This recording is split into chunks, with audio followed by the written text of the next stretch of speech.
బంధువులు, రక్త సంబంధులు, కుటుంబం, స్నేహితులు, బలగం, సొసైటీ ఎంత ఇంపార్టెంటో ఈ వీడియో మనకి నేర్పిస్తుందండి.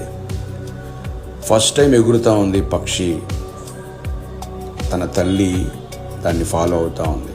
దానికి తెలియదు దానికి ఎంతమంది శత్రువులు ఉన్నారు. శత్రువు వచ్చింది, దాన్ని అటాక్ చేసింది. అటాక్ చేయగానే దాని తల్లి ఊరుకోలేదు, దాన్ని ఫాలో అయింది. ఇది చూసిన దానికి సంబంధించిన బలగం అంతా లేచింది చూడండి. అందరూ ఫ్రెండ్స్, బంధువులు అందరు లేచి దాన్ని అటాక్ చేస్తూ ఉన్నాయి. దానికి వేరే ఆప్షన్ లేక దాన్ని వదిలేసి వెళ్ళిపోయింది. చూడండి, ఒంటరిగా ఉంటే ఎంత ప్రాబ్లం అయ్యేదో. అందుకే బంధువులు, స్నేహితులు, రక్త సంబంధులు, బలగం అనేది చాలా ఇంపార్టెంట్. అయితే బాధాకరమైన